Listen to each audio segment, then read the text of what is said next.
Okay, first of all, I would like to thank MycoAsia for inviting me for such uh, a wonderful workshop or a conference on my World Fungus Day. Uh, First of all, I would also like to thank all the members of the MycoAsia, all the senior mycologists present today. Uh, and it was, let me admit, it was my first interaction where I could see some of the legendary mycologists on this platform. So really, it's a great platform. Today, I will be talking about fungal enzymes and isozymes and the basic research and its industrial application. Mostly, my lab works on enzymology, basically fungal mycology. We started with fungal enzymology, and then we shifted to bacterial enzyme also because we were more into trying to find out the similarities or dissimilarities between fungal and bacterial enzymes. And later on, we got some interesting results. So I will come to that in the later slides. But recent for past 7 to 8 years, we are also working on gut microbiology, where we are working on ulcerative colitis, the microbiome of ulcerative colitis patients. So that is also an interesting area, and we could study some enzymology out of this gut microbiology that is not as part of this presentation today, but we'll talk more on fungus. This is first exposure to mycological training, and I made the presentation more focused to the budding mycologist because for after such exposure, which is very much needed, your area get changed, your domain get changed, and sometimes you get interest and you shift to certain hardcore area. And it was year 2001 when I got opportunity to have a training at MTech Chandigarh. I can find some of the great mycologists like Walter Gans and Professor Bhatt here, and so Professor Prasad is also here. So a lot of mycologists. It was a get together of great mycologists, and from here I got an exposure which led to the area which I am working today. So for the budding mycologist, or you can see microbiologist, the trainings are very important, and it can lead to a very good future. So normally I started my work from beautiful white rot fungi, and here you can see some of the basidiomycetes fungi. I work on Phenocryptic Chrysosporium and Ganoderma, Plutus, Tremates, but today I will talk about Ganoderma lucidum and the enzymes produced by from Ganoderma lucidum. So Ganoderma, you know that it's a genus of polypore fungi in a family Ganodermataceae, includes about 80 species, and Ganoderma is a white rot fungi which has a battery of enzymes that allow the Ganoderma to break down the woody lignocellulosic component in the wood into cellulose, lignin, and hemicelluloses. And people are more they exploit Ganoderma or white rot fungi more for lignin degradation. Here you will find that Ganoderma doesn't not only produces lignolytic enzyme, but it also produce lot of enzymes from KZ family. Those are carbohydrate degrading enzymes. So there are several species of Ganoderma are present, and which produce phytochemicals, and it has different properties in vivo, such as it produces terpenoids and polysaccharides, and the area of basic research and applied research is going on. Uh, as per the medicinal property is concerned, it has uh, it has application in boosting energy, improve memory. It has antioxidant effect. It has anti-cancer effect. It is also used in for diabetic patient.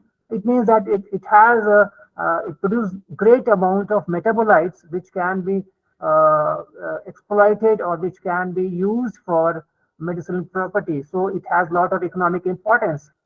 Now coming to the isolation, because after the training, such training, you can see that my friend Dr. Shenoy used to regularly give a platform to the budding mycologist for such training, which is very much important. And with such training was way back we could now in the lab we could purify white rot fungi in the mycelial form. So normally the domestication of the fungi in the mycelial form is very much important, where you um, you basically treat the fungi with the help of 1% HgCl2, and then with a series of washing through ethanol and water, you finally keep it on a 2% malt extract plate, and after 7 to 8 days, if you are lucky enough, if you add some antibiotic like a broad spectrum antibiotic like augmentin, you'll get a mycelia like this, which can be, I will go very brief with this such thing because it's not on taxonomy. So after the culturing, you have to isolate the DNA and then do PCR with the help of your 18S ribosomal DNA, a primer designed to find out the ITS regions which are used for fungal taxonomy, and then uh, we make phylogeny using different tools like Mega, or you can use any DNA star. You can use so a lot of tools where earlier we used to use DNA star, but now Mega is easily available. You can use tools to make phylogeny. And after that, coming to the application part, like you know that woody material contains uh, woody material contains your cellulose, lignin, and hemicellulose portion, and enzyme which are present in the ganoderma, like lactase, cellulase, and xylanase, can be used in the purified form or partially purified form to remove either lignin biomass, or you can use it to remove the hemicellulose, because we know that the cellulose and hemicellulose are locked with the help of lignin. So lignin can be used with the help of the enzymes produced from white rot fungi. Now, these are the major enzymes which are produced from white rot fungi. Some of them are lactases, cellulases, and xylanases. So I will start with lactase from Ganoderma. We know that lactase are multi-copper polyphenol oxidase, and uh, it has a lot of application in biobleaching, biopulping, and as a biosensors, and it has been used for the scavenging of free radicals. It is used for your de-inking purposes. But interesting point I want to share here, that lactase are not only present in fungi, but if you see, lactase are also present in plant, where it helps in the polymerization of the lignin. So in the PAL pathway, so it has, you can see the lactase has diverse function. In bacteria, it has a role in the as a CoA protein. So it is responsible for melanin synthesis in the case of bacteria. So in the insect also you can find lactase in the cutaneous body. In lichens also it has been reported, and in archaea also you can find lactases. So it has been evolved in different, even we have reported lactase from Yersinia intercoloretica, but here we are not, I'm not mentioning about Yersinia, but it has reports in Yersinia as well, where we have found that it has a slip mechanism and has some role in the pathogenicity of Yersinia intercoloretica. But it's not a part of today's lecture. So, I've already talked about some of the applications of lactase. Here are other applications other than pulp and paper industry. It is used as a green chemistry for biosensors, for biofuel, in biofuel industry for the removal of lignin, for formation of some of the lignin-based biopesticides. It is also used in dye declaration and biosensors as well. This is how you make pellet from the mycelial portion, mycelial form of Ganoderma or any white rot fungi. You make a pellet out of that, or you can use it as such for inoculation. For the production of enzyme, normally we can use produce enzyme under submerged fermentation condition or solid state fermentation condition. The solid state fermentation condition is a cheaper mode or very economic mode of producing enzyme, because you can get enzyme in bulk and enzyme get induced with the help of the complex because of complex substrate.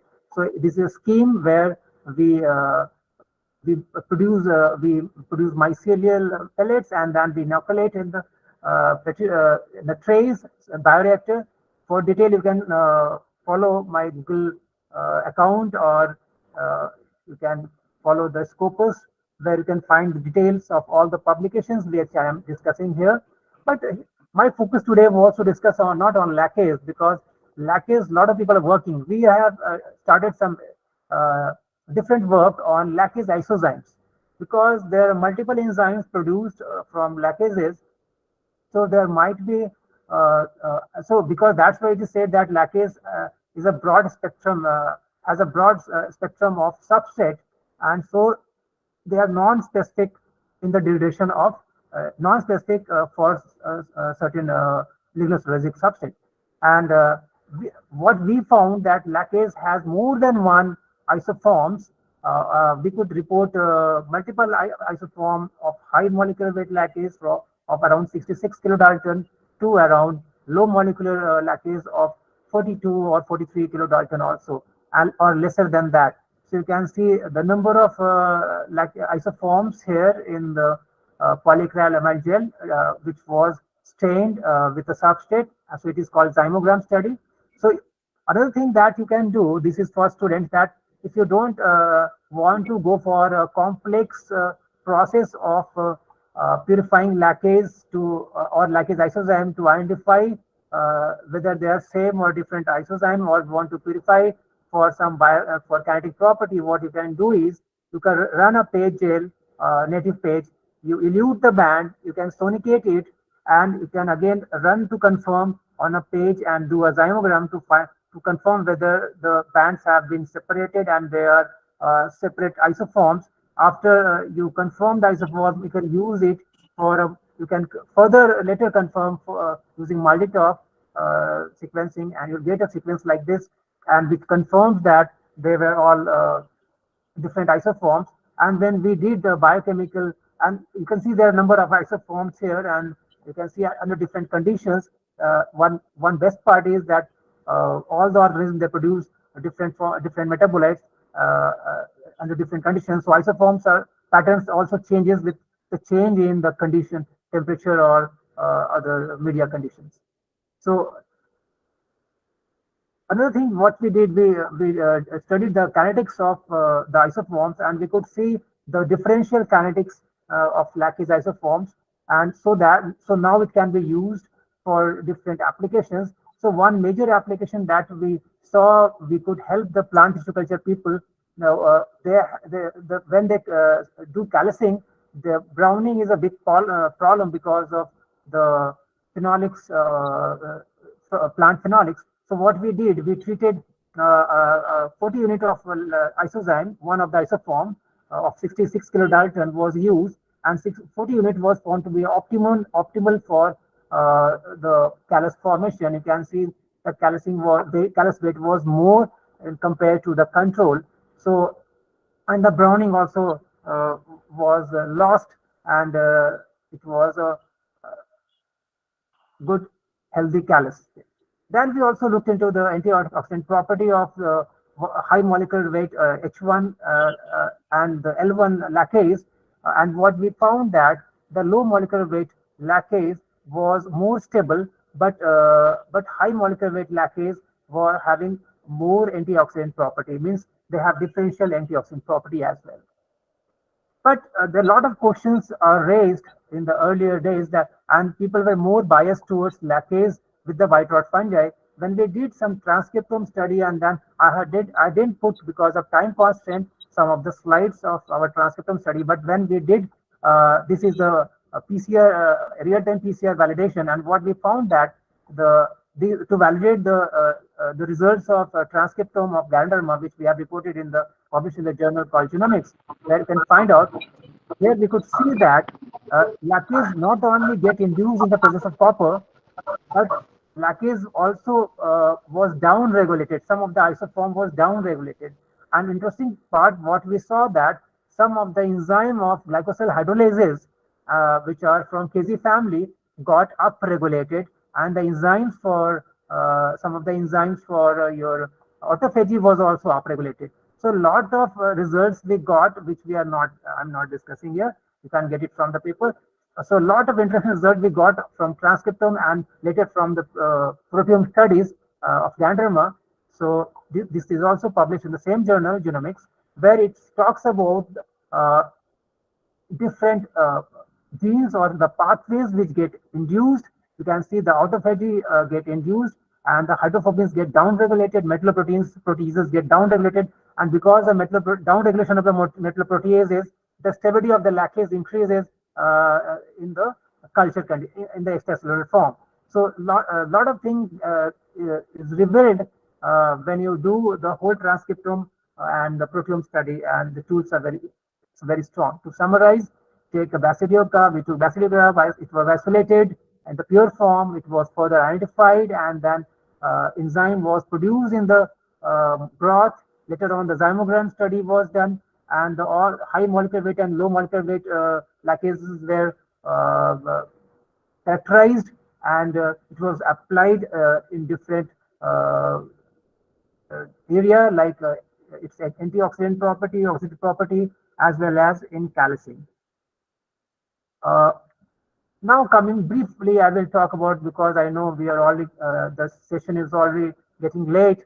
So I will briefly just talk in 5 minutes. I will complete this about isolation of certain enzymes from Ascomycetes fungi. Ascomycetes is also very well known and very good to isolate or produce cellulases. So we had worked on xalanases and CMCs from some of the Ascomycetes fungi. These are the collections from our lab, and the method of screening on CMCs, agar plate or xalanase can be done on xalan plate, and you have to flood it with Congo red dye and then destain it to find out the zone. And on the basis of zone, you can screen the culture and you can screen the potential or the presence or absence of the enzyme in the particular culture. So again, identify it with the help of either elongation factor or nuclear small RNA genes, NS genes. We had made a special, a very different primer for that, because some of the fungi we were not able to identify. We made MNS primers, and we could, with that, we could identify all the Ascomycetes fungi present in our lab. Then same process of studying the phylogeny, and then after phylogeny, all the genes were uh, submitted in the gen bank, and accession number is a routine process nowadays. And the other interesting thing that we could do, instead of looking for the production, we look for the kinetics, because kinetics is more important than the production, what we feel. So we studied the kinetics of enzyme, the pH or temperature optima, Km, Vmax, and Kcat, and we found that our MDU culture strain 4 of Aspergillus oryzae was best for xalanase. So what I suggest that instead of going for production, you should go for the kinetics of the enzyme with a low Km and high Vmax. So we made a consortia of enzyme out of this, and we could ink newspaper, laser printed paper, examination paper. It is a it's a wide application, because a lot of waste is generated from this paper industry. These are used paper basically. So a method can be found in my publication in a carbide polymer, one of the journal, which we published some of the data, and some in other journals like International Journal of Biological Macromolecules. So here you can see that the lactase treated paper could remove the ink very efficiently. Other treatments were also used like chemical and ozone, but lactase is more environment benign process, so it is widely accepted. So in brief, I would like to just brief the results, what we got from this Ascomycetes fungi. Aspergillus oryzae yielded a very high amount of xalanase using very economic substrate. At the tray model, we used Victran here. Xalanase has a high affinity for beechwood, so the Km was least, and this is recommended. Ozone treatment resulted in high crystallinity index, like that was 72.1, and more fibrillar surface was seen. Later on, same study was also done, and which suggests that perforation as an indication of ink removal due to enzymatic treatment. So, in brief, I would like to say here, after summarizing it in the next slide, that enzymes from whether ascomycetes or or bacillomycetes, if judicially used, it has a very good demand in the enzyme industry, in paper and pulp industry, and in biofuel or biorefinery industries. So, to conclude, lacase isozymes are of great importance because it makes white rot fungi lacases more broad. So that's why it can be applied for diverse xenobiotic compounds. And it has also potential in insect pest control, dye declaration, plant calogenesis. I had not put the slide of insect pest control but we have got very good result in an insect trial. I have not put here. And then these final conclusion, I have already discussed that it has use in newspaper, printed paper, and examination paper de-inking. So this is all what I wanted to say in the short time I was given. And now I would like to acknowledge, because no work is done without any fund. So funding from CSR, DBT, and UGC is highly acknowledged. And I also acknowledge the research work of Deepti, Preeti, and Amit. So most of the work here was of Amit and Preeti. Deepti, she worked on lacases from Yersinia and Endothelioma, and it's a comparison from the lacases from Ganoderma, which is not the part of today's lecture. So thank you, and I end my talk here. If you have any query, most welcome. Yeah, thank you, Professor Sharma. Thank you very much for that very insightful, presentation on enzyme lacase and also the identification of some fungi. Now we'll have time for two questions. I request Simran Sharma to ask her first question, please. Simran? Okay, Mr. Good morning, sir. Okay, yeah. Yeah, good morning. Yes. So my question is, how lacase is exactly used in biosensors? See, lacases are immobilized either on the gold-plated chips or silver chips. It can be. It is also used as a nanoparticle in that. But basically, it is used. It is immobilized on the gold or silver chips. Also, nowadays, lacase gene is used as a DNA biosensor. So, lacase genes are also used for fast training of certain infection or certain microbial infection also. Like we had made DNA biosensor using lacases from Yersinia enterocolitica. So it can be, and later you can find out using a voltammeter, that potentiostat. You can find out you can screen the potential change in potential, and that way people use DNA or they use lacases as a bio, because it is an oxidative enzyme. So that's why it has a wide application as a biosensor because of its property. Okay, sir. Thank you for your time. One quick question from Mr. Arvind, please. Yeah. Thanks for the opportunity, sir, again. So I'm curious to know, as you said, the different isoform of lacase is being produced due to the environmental factor. Just need to know the environmental factor affecting during the translation or the transcription process on producing the different isoforms. So which factor, which is the path it's being affected, which is being correlated, sir? Yeah, very, very interesting. See, what happens, there are certain different genes. See, earlier people used to think that there are some metal response element site and some xenobiotic response element site. We call it MREs and XREs in the promoter region of the lacase T. But what we have found that apart from that, there are other factors also which are responsible. But there are certain xenobiotic response element site which get induced with the help of certain like lignin, phenolics, lignin, or copper. Lacases are more induced with the help of copper. So that is the reason of isoforms. Okay, thanks.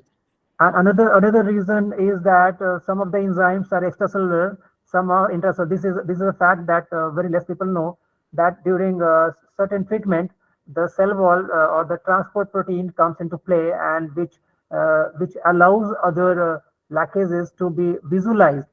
Okay. Lackases were there, isoforms were there, but their amount titer were so less that we could not detect. But because Okay. of certain, like I told that metalloproteins, some of the metalloproteases get down-regulated. Because of that, some of the isoforms become more stable, so we could Okay. read those isoforms. Okay, Thank you. that's interesting, sir. Thanks, sir. Okay, other participants, if they are interested, can interact with Professor Sharma on our MycoIndia WhatsApp group. I'm sorry, I'll not be able to take more questions. Dr. Sharma ji, thank you very much for your time. Thank you, Dr. Sinha. Thank you so Presentation. much. Yeah, I will let you go now. Yeah, you are welcome to stay back and listen to the other lectures. Now I welcome our next speaker, Dr. Nidhi Parikh. Dr. Nidhi, can you hear me? Yes, sir. Okay. Thank you very much, Nidhi, for agreeing to give this talk. And I request Dr. Gunjan Sharma to introduce Dr. Nidhi Parikh, our speaker, next speaker, to this audience. Dr.